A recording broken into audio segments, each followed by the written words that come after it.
The drill bit. That's all it does, all day long when it's on bottom. Think about this for a minute. Engineers design rigs. Welders put the thing together. Boats tow it out onto location. And everybody's job on board when they're on tower has something to do with making that bit turn. Sure, the equipment's doing a lot of the work, but when you really think about it, it's all the time and effort put in by people like yourself that make that bit turn and turn and turn and turn and turn.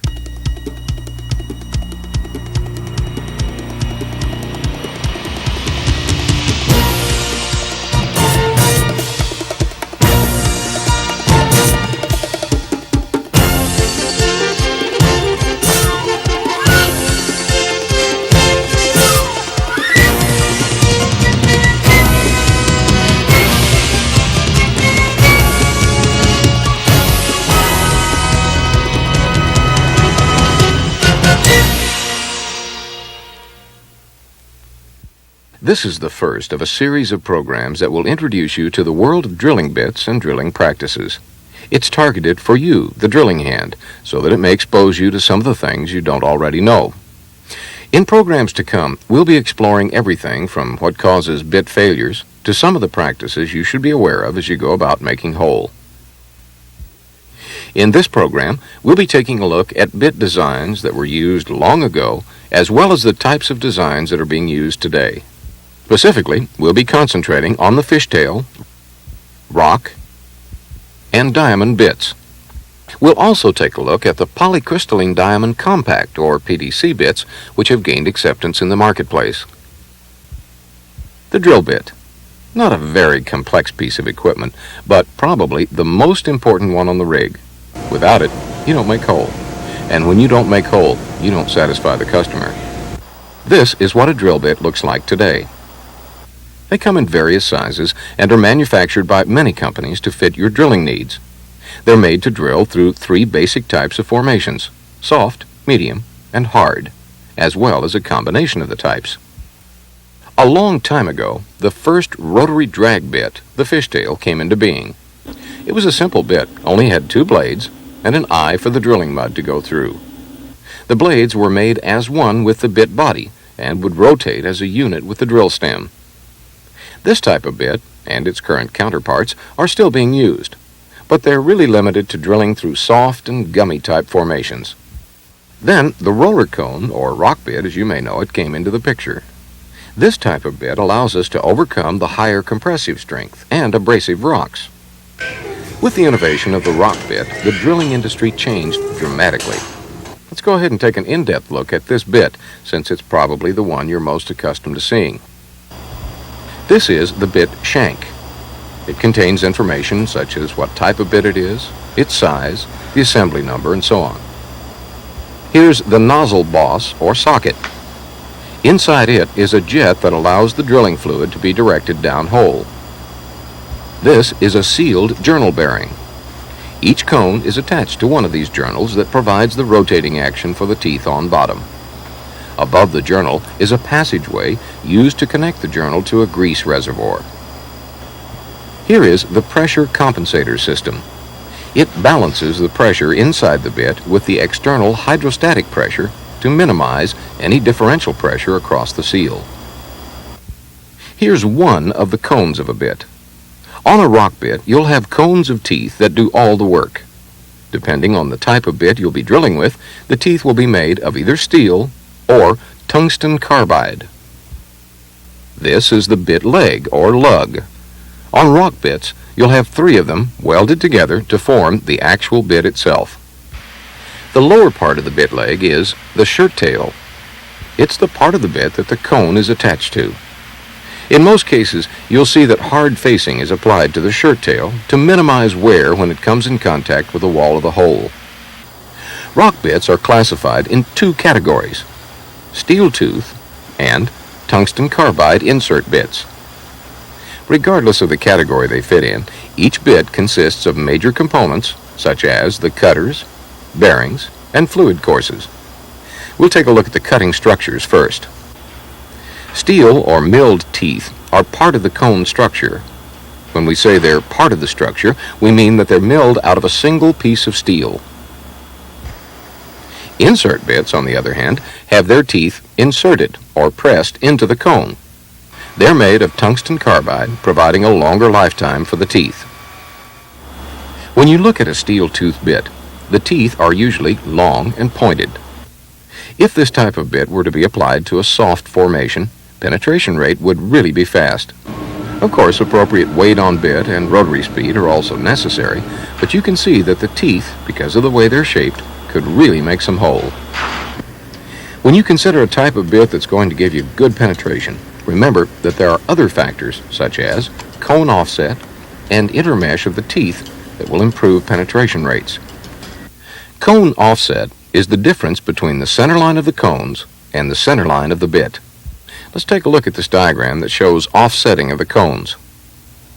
Here is where you see the offset alignment. As the cones rotate, they're forced to rotate about the bit center line. As they do this, they tend to slip, which provides the tearing and gouging action that you want in soft formation type bits. Intermeshing of the teeth provides a self-cleaning effect, better utilization of space, and encourages twisting and tearing action as well. Picture that the teeth of one cone intermesh with the groove of the teeth of the other cones. Let's look at this example. You've got a left hand and a right hand. As the right hand moves closer to the left, the fingers of the right hand intermesh with the grooves of the left hand. The same goes for the teeth on a drill bit. This intermesh provides a cleaning effect, because if any junk gets trapped in a groove, the teeth push it aside, providing a clean area. When you drill through medium and hard formations, you'll need to use a bit with different characteristics. For instance, you'll find that the number of teeth will increase with the harder formation designs. They'll be spaced closer to each other, there will be little, if any, offset, and the shape of the teeth will also change. Now let's take a look at the insert type bits, since they've really become predominant in the oil field, especially for the harder formations. The principal difference between insert and steel tooth bits is that the inserts are more wear resistant and also help to reduce trip time, because the same bit could be run through different types of formations. If you're drilling through soft formations, the bit will have a few widely spaced inserts, and they'll extend as far as possible from the cone shell to allow maximum penetration into the formation. The cones will also have a good amount of offset to help provide the kind of cutting action you want on bottom. There'll also be a great deal of teeth intermesh. As you drill through, say, a medium type formation, the inserts still may be chisel shaped, but they'll appear to be somewhat blunt. They're going to be more closely spaced and still may have some offset alignment. Hard formation type inserts become even blunter, and more inserts will be added so they can provide maximum coverage of the whole bottom.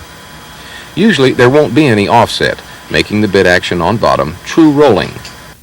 This true rolling action of the cones complements the additional weight on bit that's needed for penetration, because the inserts stay on top of the rock as opposed to digging into it. To make hole in this type of formation, you have to crush, chip, and fracture it. You can see that the soft formation bits respond to a moderate amount of weight and more rotary speed. As you drill through tougher formations, it's just the opposite. You add more weight and have less rotary speed. Now that you're familiar with the kinds of bits that are used in the different formations, let's take an even closer look at the drill bit and see how other parts function to keep it turning on bottom. The development of the sealed journal bearing has proven to be a key factor in bit life. In the past, a bit would only last as long as the bearings would hold up. The biggest problem with this was the intrusion of abrasive drilling fluid in the bearings. This isn't the case with the sealed journal bearing assembly. Let's take a look and see why. The journal takes on the applied weight as the bit's working on bottom. The seal is necessary to keep fluid from entering the bearing. It keeps the lubricant in and the mud out. The upper portion of the bit is where the lubricant reservoir and compensating system are located. The reservoir acts as a storage place for the lubricant, and the compensating system minimizes differential pressures across the seal. The other major components of a drill bit are the fluid courses. They're designed to direct the drilling fluid onto the teeth and formation. Conventional fluid courses, or regular circulation bits, were designed to direct the fluid onto the teeth and then to provide enough angular velocity to bring the cuttings up the hole. Today, jet-type fluid courses direct high-velocity fluid onto the teeth and formation. There is also enough velocity to lift the cuttings up the annulus as well as create enough turbulence around the bit to clean the teeth properly. Hydraulics are very important in rock bit design because the teeth and formation have to be kept clean in order to make good penetration rates. We've spent a good deal of time on rock bits because it's probably the one that most of you have worked with. The rock bit has really become a standard in the business, and therefore we felt that more time should be spent on it. Let's now take a look and see how diamond and PDC bits differ from rock bits. When you compare a diamond bit to a rock bit, it differs in many ways, from the way it fractures the formation to how much it costs. Diamonds can be classified in two categories, natural and synthetic. Any way you look at it, they're very expensive. For instance, this carbonado diamond was weighed at 112 carats and has a dollar figure of $39 a carat. That amounts to $4,368. The reason diamonds are used in drilling is that they're hard and are tough to break. When we talk about a diamond's action on bottom, it varies quite differently from a rock bit. Basically, a diamond bit breaks the formation in three ways. It can compress, shear, or act like sandpaper and wear it away. Let's look at the parts that make up a diamond bit. This is the connection that attaches the bit onto the drill string. The cylinder-shaped part that contains the breaker slot is called the shank. It provides stabilization for the bit. This area here is called the gauge. As the bit drills down hole, the gauge provides the diameter of the hole. As part of the gauge, you can see the junk slots. They serve as passageways for fluid, which flushes the cuttings away from the bit. This entire area here is what the diamonds themselves are situated on. It's called the crown of the bit. Now let's look at a face view of the crown area. The center of the bit is called the crow's foot. Hydraulic fluid is distributed down the crow's foot to the primary fluid courses, which are actually a part of the bit gauge. They extend wider than the secondary fluid courses, which are part of the junk slots. Now let's look at some of the crown profiles and see how certain designs can affect bottom hole penetration. We've got three basic types of profiles used in diamond bits: the round crown, tapered, and extended tapered crowns. The shoulder area of the bit is situated between the gauge and crown. When we get into the distinguishing characteristics of the profiles, notice how the shoulder areas of each change. The part of the bit that actually touches the formation is called the nose area. The indented area here is called the cone. It provides more surface area for diamonds and also provides stabilization to help keep the bit from moving sideways. In the round crown configuration, the shoulder area is large, which allows the crown of the diamonds to cover more formation. Look at the shoulder of the tapered and extended taper profiles. Notice how they get shorter? This provides a smaller point to attack the formation. These two types of profiles are not as strong as a round crown, but they provide a faster drilling penetration. One more subject that needs to be covered is the fluid courses. There are two basic types, the radial flow and cross-pad flow. In the radial flow, the waterways start out narrow at the center of the bit and then widen as they get closer to the outside diameter of the bit.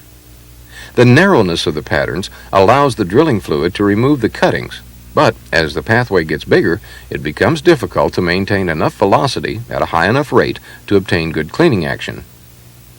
The other type of fluid passageway is the cross-pad flow. Drilling fluid moves across to the primary fluid courses at a high pressure and then crosses to the low pressure secondary fluid courses.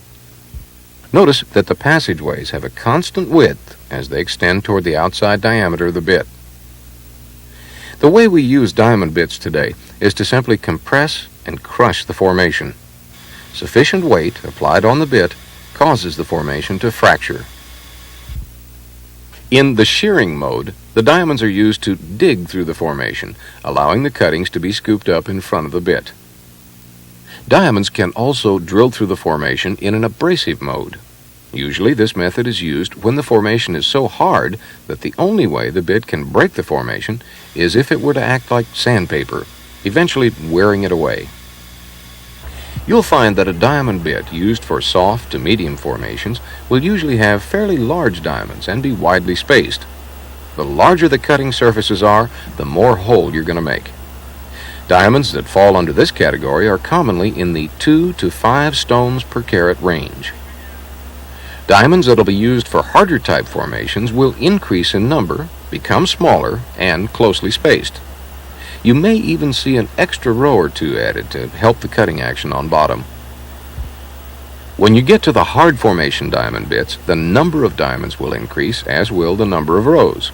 The diamonds will become smaller, usually in the 8 to 12 stones per carat range, and will be densely spaced to help provide for longer life. Now let's take a look at the PDC bit, which is used to drill through soft and medium type formations. It's made of a polycrystalline diamond compact bonded to a tungsten carbide base. This combination provides hardness, wear, and impact resistance while drilling. Here you can see at least two of the shapes the cutters are manufactured in, the stud type and cylindrical shape. Other advantages of the PDC bit are that there are no moving parts, and the bit is self-sharpening. PDCs can be manufactured either in a steel body or tungsten carbide matrix design. They're made to shear the formation away as opposed to gouging or crushing like a rock bit. This PDC bit has just been put through a formation test at Reed's pressurized drilling lab. Notice the cuttings that have been collected. You can actually see where the cutters have sheared away the rock as it was turning on bottom. When drilling through soft formation, the cutters are usually fully exposed, allowing a very aggressive and rapid penetration rate. Harder formations require less cutter exposure, but more cutters on the bit body. The fluid passageways in PDCs are the nozzle or port type. You'll recall that there was a pressure drop of fluid in the diamond bit as it made its way across to the outside diameter. Well, in PDCs, the only pressure drop would be at the interior of the bit and across the nozzles, but not across the face of the bit. By now you can see that there are a variety of bits on the market today. We've mentioned only 4 of the most common types: the fishtail, rock bit, diamond, and PDC. The important thing we want to stress in this program is that there are various types of bits for the various types of formations you'll be drilling through, and that the cutting action of each type of bit is different. Coming up in this series, we'll be discussing bit failures, proper drilling practices, bit hydraulics, and bit selection. Good luck and safe drilling.